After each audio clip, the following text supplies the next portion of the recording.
firman-Mu Tuhan. Kau yang membentuk kami Tuhan. Pujilah nama-Mu Tuhan.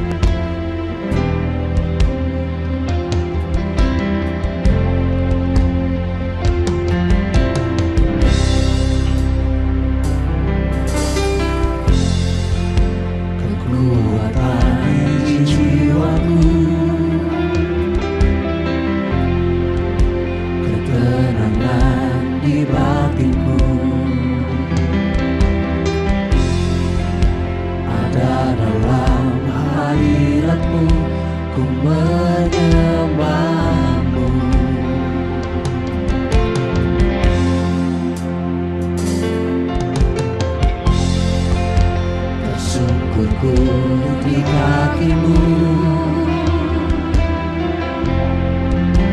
rasakan hadirat-Mu.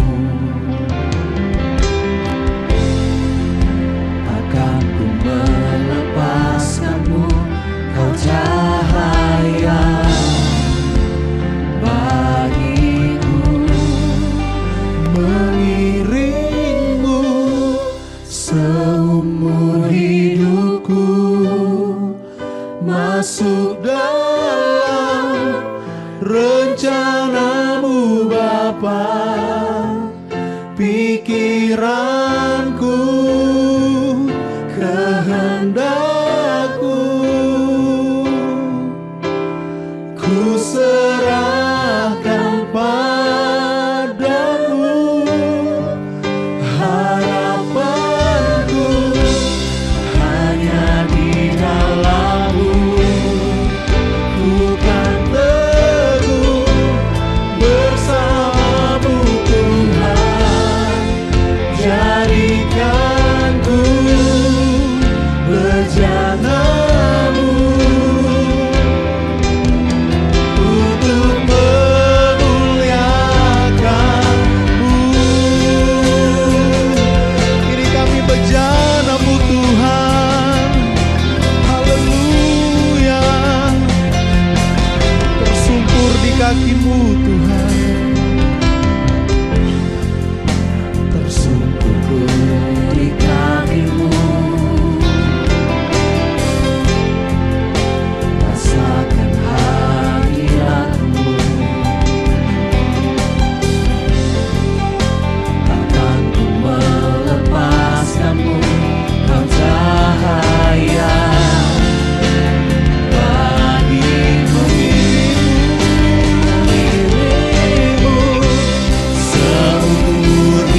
jadikanku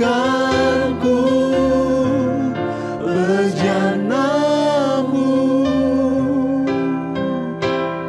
untuk memuliakanmu,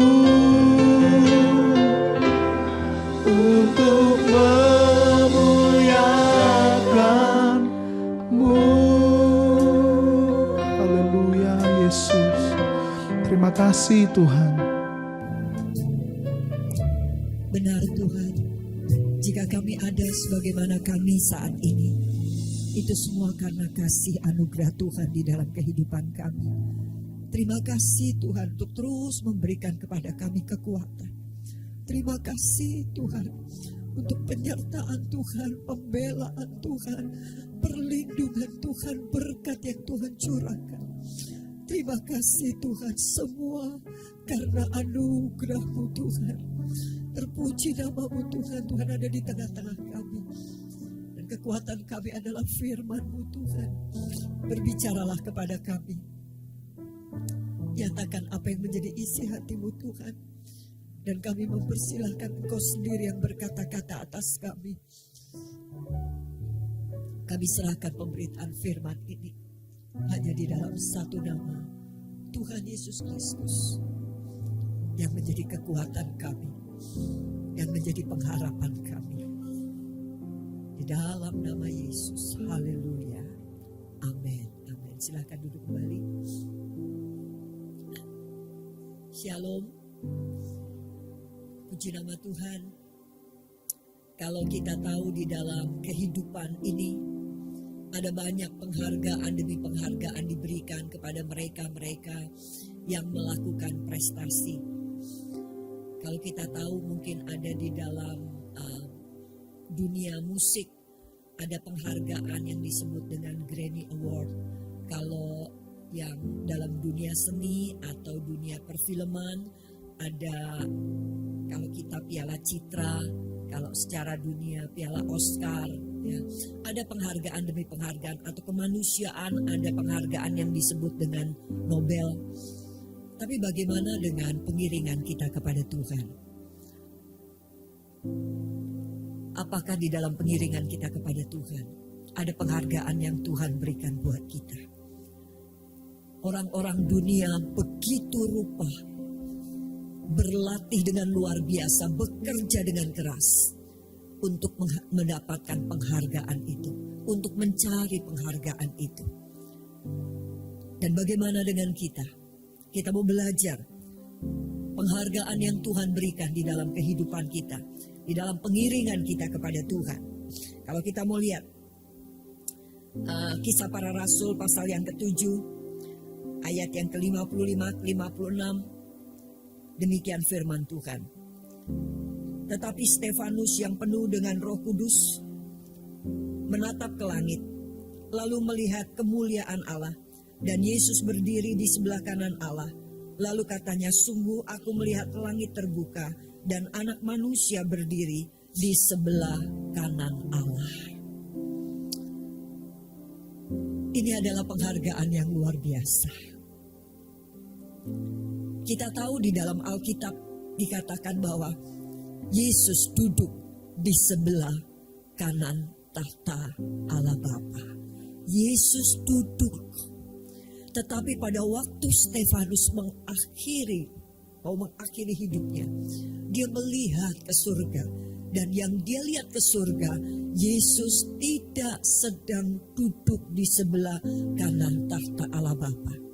Tetapi Yesus berdiri di sebelah kanan Allah. Mengapa Yesus berdiri? Yesus berdiri karena dia sedang menyambut pahlawan iman. Dia berdiri karena sedang menyambut seseorang yang sangat dihargai. Kalau ada seseorang masuk di tempat ini, taruh kata, misal presiden masuk, atau mungkin wali kota masuk di tempat ini, saya percaya sebagai penghargaan, kita semua pasti bangkit berdiri untuk menunjukkan hormat, respek kita kepada orang tersebut. Dan Yesus berdiri untuk menyambut seseorang yang Yesus mau mengatakan, aku menghargai engkau. Sabaslah engkau. Saya percaya Bu Daniel telah melakukan pelayanan seorang diri mulai tahun 75 sampai saat ini. Ini adalah tahun emas, 50 tahun. 50 tahun beliau melayani dengan setia di tempat ini. Dan pada waktu beliau menghembuskan nafas, saya percaya beliau melihat Yesus berdiri dengan tangan yang terbuka dan menyambut beliau. Kalau kita lihat wajah beliau, sama sekali tidak ada tampak kesusahan. Di dalam wajah beliau sama sekali tidak ada tampak kesakitan. Di dalam wajah beliau yang kita lihat adalah muka yang penuh dengan sukacita, muka yang penuh dengan damai sejahtera, wajah yang betul-betul seperti sedang tidur. Waktu saya melihat, luar biasa, bukankah beliau ada di dalam kesakitan? Beliau seringkali bernafas saja susah, duduk di situ. Kadangkala di tengah-tengah beliau harus disiapkan tabung oksigen. Dan kalau beliau sudah susah, beliau dipasangkan. Saya ingat bagaimana beliau pada waktu mau memberikan doa berkat. Saya tahu itu pasti susah. Dan kemudian sebentar dia memakai oksigen untuk mengambil napas. Kemudian dia lepas lagi. Dia ngomong lagi, perjuangan yang luar biasa. Tapi di dalam wajahnya kita melihat tidak ada kesusahan sedikit pun. Tapi yang ada adalah damai sejahtera. Saya percaya beliau melihat Yesus berdiri menyambut dengan tangan yang terbuka. Masuklah di dalam kebahagiaan untuk selama-lamanya. Mari kita melihat ada apa dengan Stefanus, ada apa dengan dia. Kenapa kok sampai Tuhan Yesus harus berdiri untuk menyambut dia? Bukankah Stefanus itu ciptaannya? Bukankah dia tuh bukan siapa-siapa? Tetapi sebegitunya sampai Yesus harus berdiri menyambut dia. Hal yang pertama, kenapa Yesus kok begitu respect dengan Stefanus? Yang pertama adalah karena Stefanus dia sedia melayani Tuhan dalam bentuk apapun. Kalau kita melihat di dalam Kisah Para Rasul pasal yang ke-6, usul itu diterima baik oleh seluruh jemaat. Lalu mereka memilih Stefanus, seorang yang penuh iman dan Roh Kudus. Stefanus adalah seorang yang penuh dengan iman, seorang yang penuh dengan Roh Kudus. Seharusnya seorang yang penuh dengan iman, seorang yang penuh dengan Roh Kudus adalah seorang yang memiliki posisi yang sangat penting, yang memiliki posisi pastoral, yang memiliki posisi yang tinggi. Tapi kalau kita melihat siapa Stefanus itu, selanjutnya dikatakan pada masa itu ketika jumlah murid makin bertambah, timbullah sungut-sungut di antara orang-orang Yahudi yang berbahasa Yunani terhadap orang-orang Ibrani. Karena pembagian kepada janda-janda mereka diabaikan dalam pelayanan sehari-hari. Kita lihat di sini bahwa Stefanus pada saat itu dia adalah bagian diakonia. Dia mempunyai posisi untuk menyiapkan sembako kalau saat ini. Menyiapkan mungkin beras, mungkin gula, minyak, telur. menyiapkan sembako untuk dibagikan kepada mereka-mereka janda-janda miskin yang membutuhkan. Dan pada waktu para rasul udah sangat begitu sibuk, karena bayangkan pada waktu khotbah 3.000 orang, khotbah 5.000 orang percaya, sehingga mereka begitu sibuk untuk ngurusin jemaat itu sampai pada akhirnya mereka lupa untuk menyediakan sembako kepada para janda-janda miskin. Tetapi kita lihat bahwa Stefanus sekalipun sepertinya hanya menyiapkan sembako, tetapi dia adalah orang yang penuh dengan roh dan penuh dengan iman. Ini adalah ciri. Posisi itu tidak menentukan siapa kita. Tapi justru siapa kita itu yang bisa melihat semuanya ini. Seorang yang penuh dengan iman. Seorang yang penuh dengan roh. Dia tidak akan pernah memilih-milih posisi. Seorang yang penuh dengan roh adalah seorang yang tidak pilih-pilih jabatan. Karena seorang yang penuh dengan roh dan iman adalah seorang yang tahu persis sekecil apapun yang dilakukannya.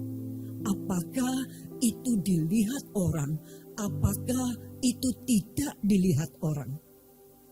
Dia tahu bahwa Tuhan melihat. Dia tahu bahwa Tuhan menghargai sekecil apapun yang kita lakukan, asal hati kita sedang mengatakan, aku melakukan ini betul-betul untuk Tuhan. Kita melihat bahwa ibu adalah seorang yang luar biasa. Bu Daniel dengan sebegitu sibuknya, dengan banyaknya jemaat, tetapi beliau masih melakukan hal-hal yang mungkin banyak orang tidak mau lakukan itu. Beliau rajin masak. Mau masakin ini, mau masakin itu. Kadang-kala kalau saya mau khotbah, beliau telepon, Bu Esther suka masak makan apa? Biar nanti saya masakin. Masih memikirkan hal yang seperti itu. Luar biasa. Luar biasa. Beliau mau melakukan apa saja. Kita dengar kemarin pada waktu Pak John berbicara, jarang-jarang ketemu dengan anak laki semata wayang lagi. Harus kalau datang tuh namanya anak ya, biar udah gede kayak apa nih, anak-anak mesti tahu biar udah gede kayak apa. Mamah tuh kalau lihat anak ya anak gitu ya, walaupun itu anak teh udah punya anak ya tetap aja ngelihat itu anak gitu ya, masih kepengen diemplong-emplong, masih kepengen diciumin. Tetapi ibu, dia tahu apa yang harus dia lakukan. Dia tahu ada begitu banyak orang-orang, dia tidak memilih siapapun, dia datang, dia kunjungi. Kita tahu di sini juga ada persekutuan janda-janda ya, yang beliau begitu setia melayani berpuluh-puluh tahun. Beliau melayani itu semua. Beliau adalah orang yang tidak memilih-milih apa pekerjaan, apa yang bisa dilakukan, itu yang dilakukannya. Mari saudara, sebagai bentuk perwujudan dari kita adalah orang yang dipenuhi dengan roh. Kita adalah orang yang penuh dengan iman. Adalah orang yang selalu mau mengatakan, siap. Siap Tuhan, siap. Apapun, siap.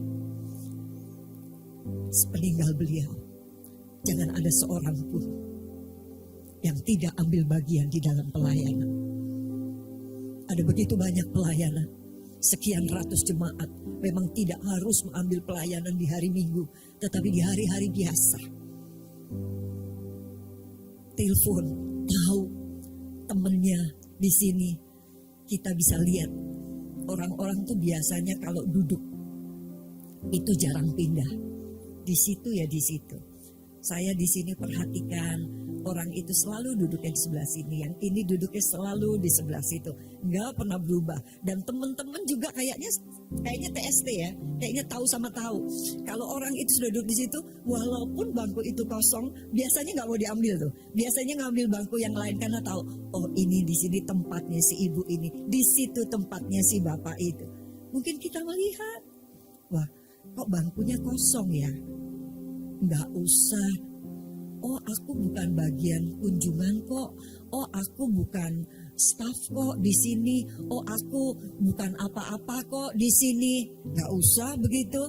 Yuk mari kita mau datangi, kita mau telepon. Kok nggak datang? Kok saya lihat bangkunya kosong? Kenapa? Kita lihat mukanya biasa gini, kok sekarang wajahnya begini. Yuk tanya kenapa? Mari kita mau ambil bagian apapun. Dan kita tahu di dalam Tuhan, yang terpenting adalah apa? Bukan apa yang kita lakukan. Bukan. Apa yang kita lakukan di atas mimbar, di bawah mimbar, dilihat orang, enggak dilihat orang, sesuatu yang besar atau sesuatu yang kecil. Yang terpenting bukan apa yang kita lakukan. Tetapi yang terpenting adalah menjadi seperti siapa saat kita melakukan hal itu. Pada waktu kita ambil bagian di atas mimbar yang orang lain melihat, tetapi waktu kita melakukan itu dengan kesombongan, kita melakukan itu dengan kebanggaan, kita melakukan itu dengan nggak ada orang yang bisa selain aku. Tuhan nggak berkenan. Tetapi sekalipun tidak ada orang yang melihat, tetapi kita melakukan dengan kasih. Kita melakukan seperti hati Yesus. Di situ Tuhan berkenan. Itu sebabnya sekali lagi mari saya menghimbau, jangan ada seorang pun di antara kita pada pagi hari ini yang tidak mengambil bagian. Doakan.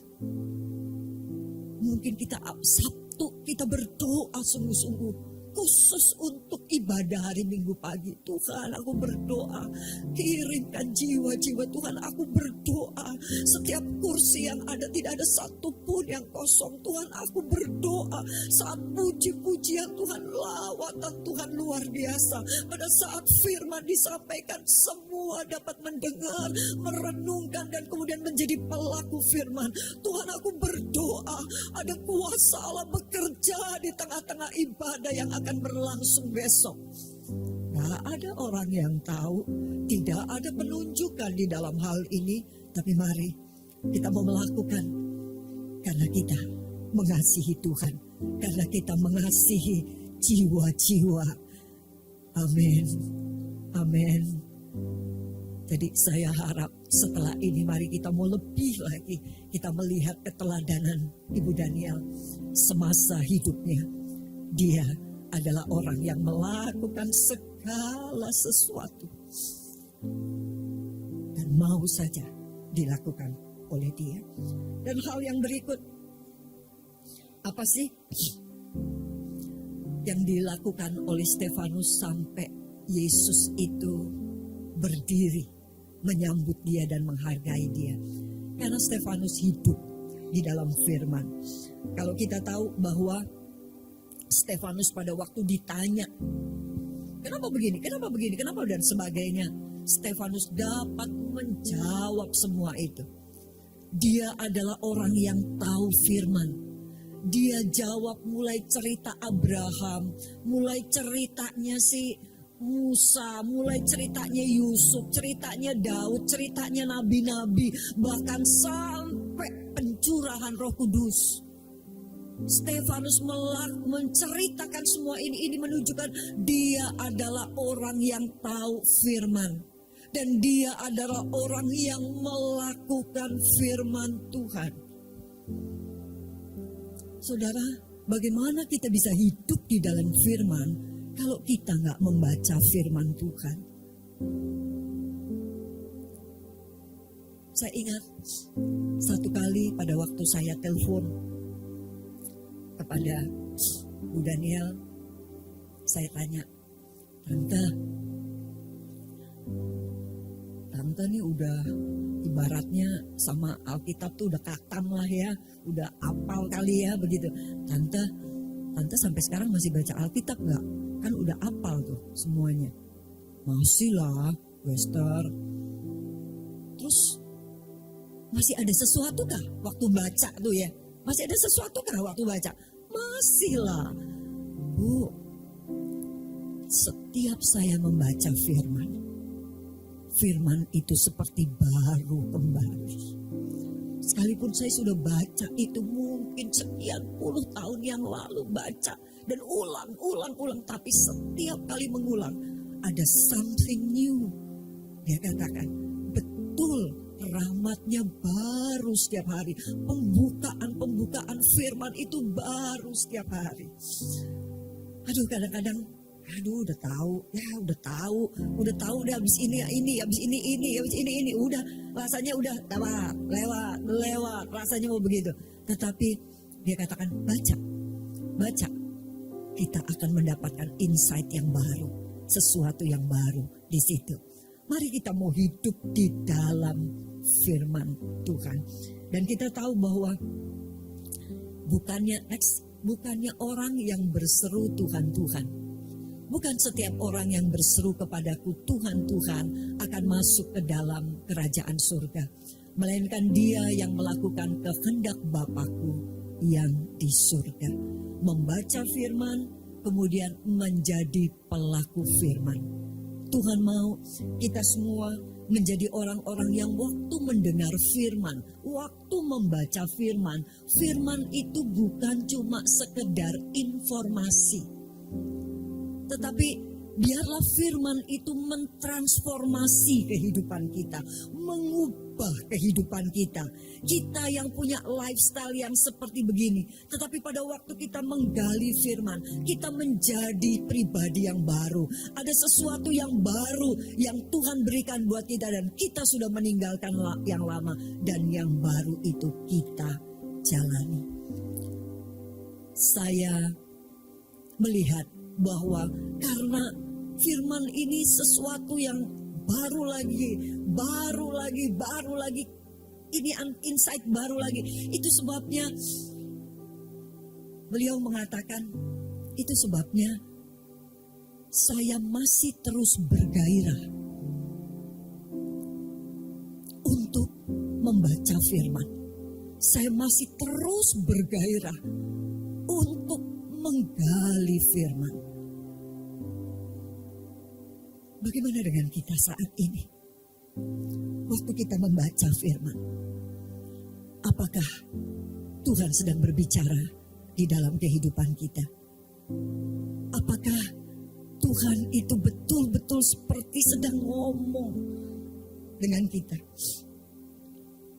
Mari kita mau sekali lagi diingatkan.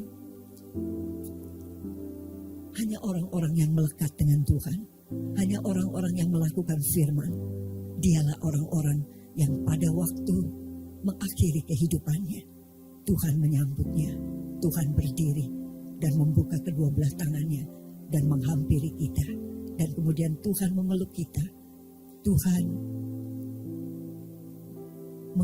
menggantikan baju kita dengan baju putih. Ibu memakai baju pink. Baju pink, ungu adalah favoritnya ibu. Paling senang bajunya ungu atau pink. Tapi saat ini beliau telah memakai baju putih. Ya, di surga sana. Oh, Tuhan luar biasa. Dan yang berikut, kenapa Stefanus begitu dihargai oleh Tuhan? Karena dia hidup serupa dengan Kristus. Kisah Rasul 7, 59-60 mengatakan, sedang mereka melemparinya, Stefanus berdoa katanya, ya Tuhan Yesus, terimalah rohku. Sementara dia diperlakukan seperti itu, Stefanus difitnah, bahkan sampai didatangkan saksi palsu. Bayangkan sebegitunya. Didatangkan saksi palsu sampai akhirnya Stefanus harus seakan-akan sah-sah saja untuk dirajam batu. Dan sementara dia dirajam batu, dia katakan, "Ya Tuhan Yesus, terimalah rohku." Sama seperti Yesus pada waktu dia disalibkan, dia mengatakan, "Bapa, ke dalam tanganmu aku menyerahkan nyawaku." Stefanus betul-betul menjadi serupa dengan dia. Tidak ada hal yang mengganggu pikirannya sementara dia dirajam batu, sementara dia disakiti. Yang dia pikirkan hanyalah Tuhan, Tuhan, Tuhan, dan Tuhan. Sambil berlutut ia berseru dengan suara nyaring, "Tuhan, janganlah tanggungkan dosa ini kepada mereka." Dan dengan perkataan itu meninggallah ia. Jangan tanggungkan dosa ini kepada mereka.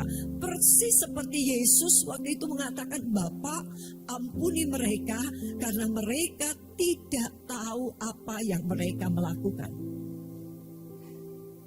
Kalau mau dibilang ada, ya jemaat bilang, "Wah, kalau begitu mah itu kelas dewa." Ada yang pakai istilah itu kelas dewa, kita manusia. Betul, kalau mau dibilang kelas dewa, emang sih kelas dewa. Tapi bukankah kita semua punya Roh Kudus yang memberikan kemampuan buat kita untuk kita bisa tetap berbuat baik kepada mereka yang jahat. Kalau mau dibilang kelas manusia, juga kelas manusia. Karena siapa yang ngalamin? Stefanus, Stefanus manusia. Dan kita melihat kehidupan ibu. Saya percaya jemaat sini sudah banyak mengetahui kisah beliau. Tapi beliau tetap saja berbuat baik. Beliau dijahati, beliau dikhianati, tapi beliau tetap berbuat baik. Wah, orang mungkin, aduh aku gak bisa, itu kelas dewa. Betul, itu kelas dewa. Sekali lagi, itu terjadi karena apa? Beliau menghidupi Roh Kudus di dalam kehidupannya. Mukanya terus penuh dengan sukacita. Setiap kali telepon, "Shalom Bu Esther, Bu gini-gini." Iya betul, selalu happy. Nada bicaranya happy, ketemu mukanya happy. Even bahkan di akhir-akhir, pada waktu beliau sudah tidak lagi bisa mengenali ini siapa, beliau sudah lupa. Tetapi beliau tetap senyum, ketemu orang senyum. Ini terjadi karena apa? Karena sukacita itu adalah gaya hidupnya. Sukacita itu ada di dalam kehidupannya. Saya dengan Pak Gatut membantu mengurus panti jompo. Di panti jompo itu kita bisa tahu bagaimana kehidupan mereka sudah lupa. Waktu ditanya namanya siapa, nggak tahu namanya siapa. Rumahnya di mana, nggak tahu. Waktu kita tanya agamanya apa, juga nggak tahu. Mereka sudah nggak ingat apa-apa. Tapi kita sangat bisa mengetahui dia sebetulnya punya kepercayaan apa. Kadang-kadang kita, hei, gitu. Terus nanti yang satu darah Yesus, orang Kristen nih. Kali ini yang lain lagi. Di situ kita bisa tahu. Dan bagaimana sukacita orang yang walaupun gak ingat apa-apa, tapi mukanya penuh dengan sukacita, damai sejahtera. Setiap kali ketemu orang, hai selamat pagi. Wah, kita melihat perbedaan yang sangat signifikan di panti jompo antara orang yang hidupnya dulu sungguh-sungguh di dalam Tuhan dengan orang yang bukan anak Tuhan. Yang sungguh-sungguh di dalam Tuhan happy. Mungkin sekalipun mereka jalan aja udah susah, mesti harus dibantu dan sebagainya. Tapi gaya hidupnya itu yang terus terbawa dan Roh Kudus yang ada di dalam dirinya masih memproduksi hal-hal yang seperti itu. Dan saya lihat ibu, sekalipun sudah banyak sekali keterbatasan, tidak lagi mengingat banyak hal, tidak lagi bisa berjalan, tidak lagi bisa bernafas dengan enak. Tapi beliau tetap mukanya setel muka sukacita. Itu nggak bisa. Ayo, kamu. Mungkin beliau juga nggak ingat kali ya kalau beliau adalah seorang gembala di tempat ini. Beliau juga mungkin nggak ingat di situ. Tetapi satu yang dia ingat pasti Tuhan. Pasti Tuhan. Saya lihat setiap kali saya menyampaikan firman di sini, saya selalu curi pandang lihat bagaimana beliau masih terus memandang, masih terus mendengar firman Tuhan, dan masih suka mantuk-mantuk. Masih seperti ini. Sampai akhir hidupnya beliau menunjukkan sikap seperti Kristus. Tetapi apabila ia datang, yaitu roh kebenaran, ia akan memimpin kamu ke dalam seluruh kebenaran. Sebab ia tidak akan berkata-kata dari dirinya sendiri, tetapi segala sesuatu yang didengarnya, itulah yang akan dikatakannya. Dan ia akan memberitakan kepadamu hal-hal yang akan datang. Kalau mau bersaksi, saya percaya pasti banyak sekali yang akan maju ke depan kalau dikasih kesempatan untuk mengatakan.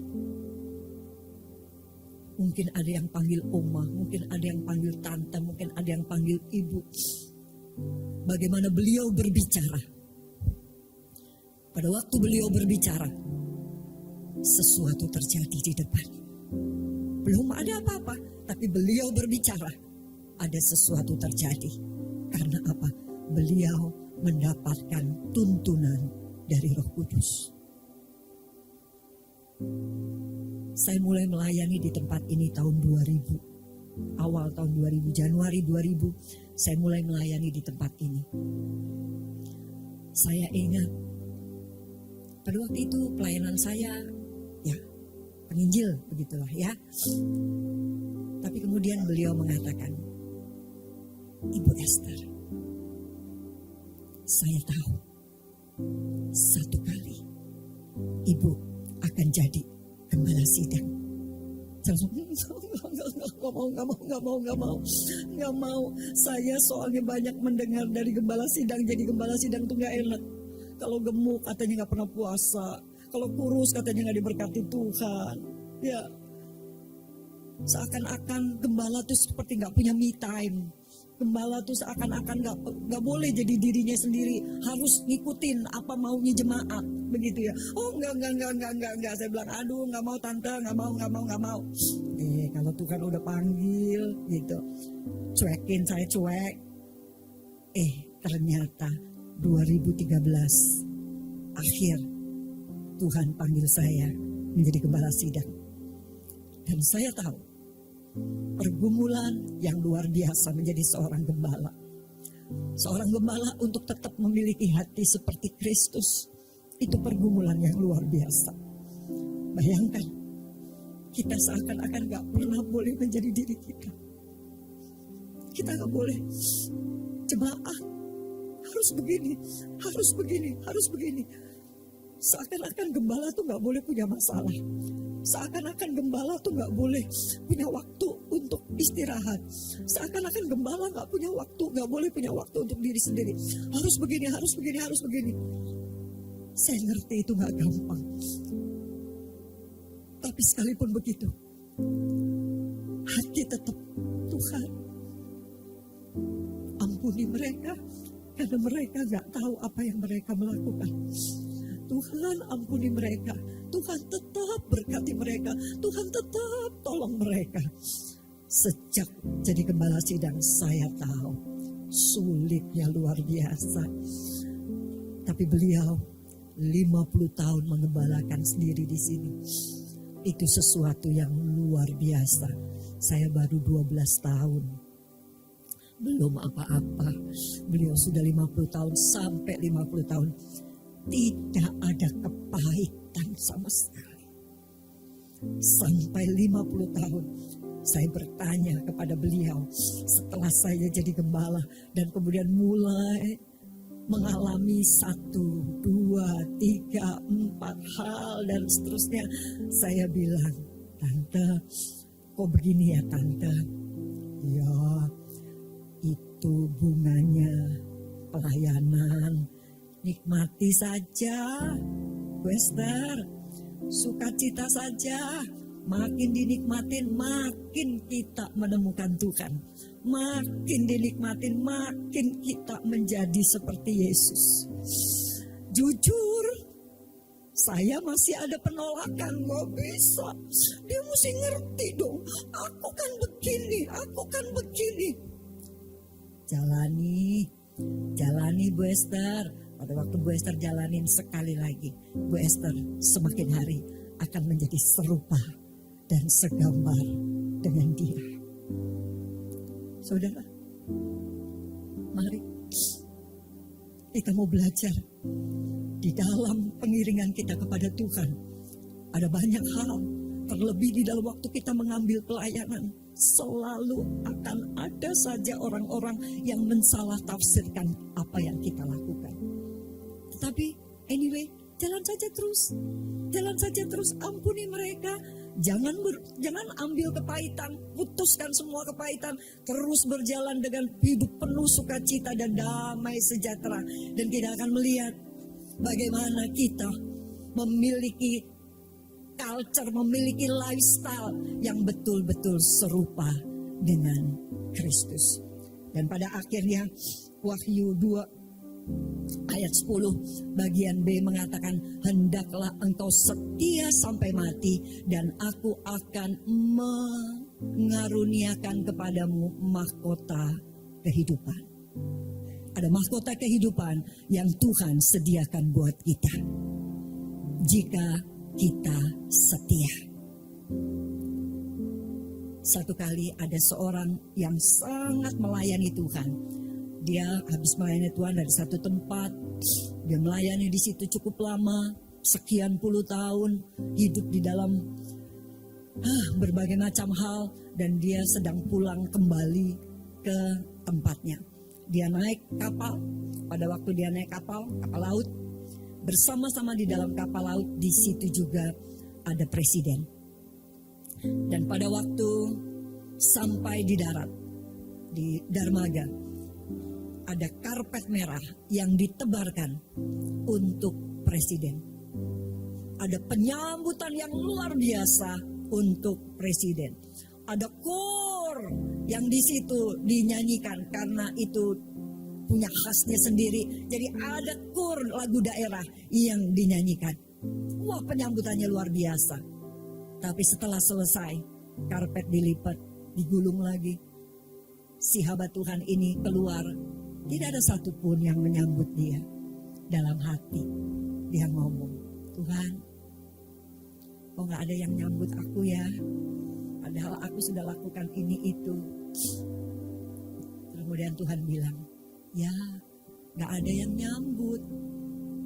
Karena waktumu belum selesai. Tapi nanti pada waktu-waktumu sudah selesai, aku sendiri yang akan menyambut kamu. Aku sendiri nanti yang betul-betul akan berdiri di depan dan orang pertama yang akan menemui kamu. Dan aku sendiri nanti yang akan melakukan kor. Ada kor, para malaikat akan sukacita dengan luar biasa menyambut kedatangan kita. Kita percaya bahwa Ibu Daniel saat ini telah disambut. Tuhan sendiri yang menyambut. Ada mahkota kehidupan yang dipasangkan di atas kepalanya. Atas perjalanan kerohaniannya selama ini. Saya percaya kita juga. Setiap kita, mari kita merindukan waktu-waktu itu. Waktu di mana Tuhan memanggil kita. Waktu di mana Tuhan berdiri dan menyambut kita. Waktu di mana Tuhan mengatakan, masuklah dalam kebahagiaan, sampaslah engkau, dan mahkota yang dipakaikan di atas kepala kita. Kita tundukkan kepala. Kita akan nyanyikan itu ref yang mengatakan, sampai akhir ku menutup mata, ku tetap setia. Haleluya. Amin Yesus. Amin, amin, amin. Haleluya.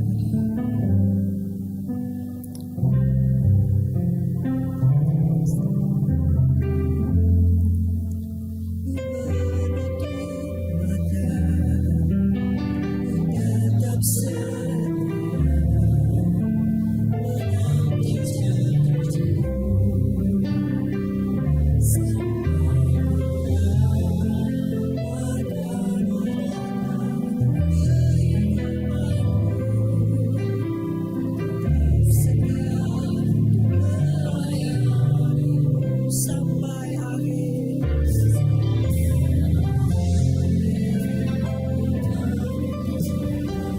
Ya Tuhan, kami mau setia sampai akhir hidup kami.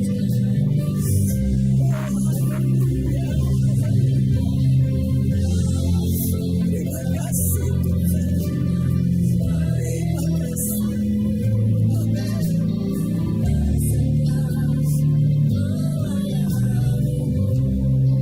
Terima kasih Tuhan.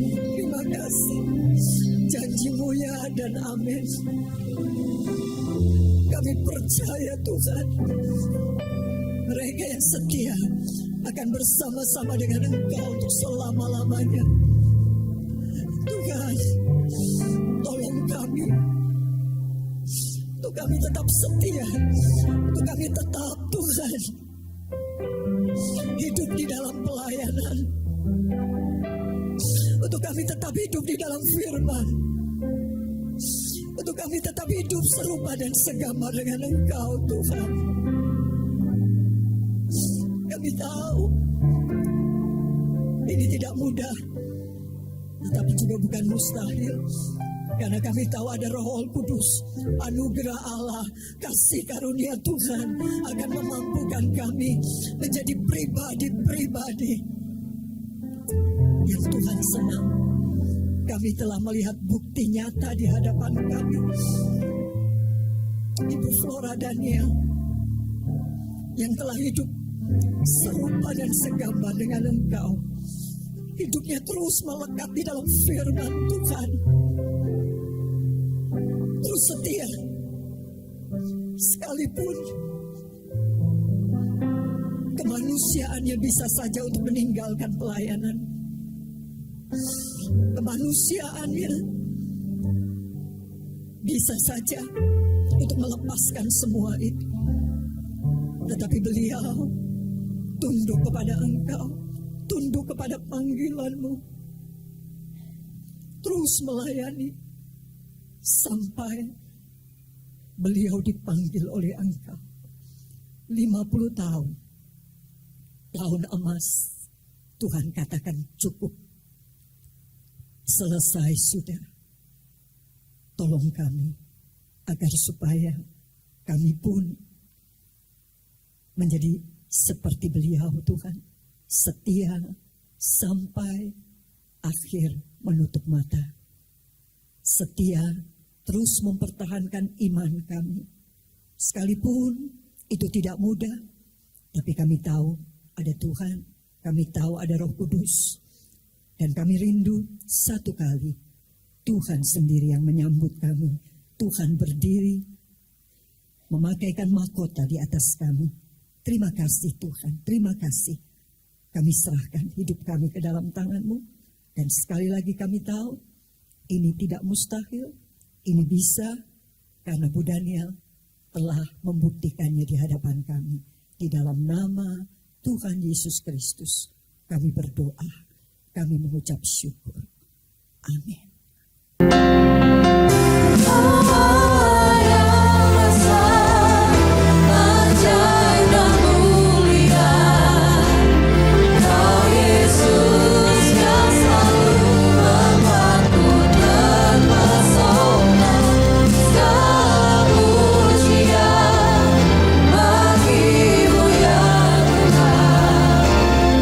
Hanya Kau yang layak Tuhan.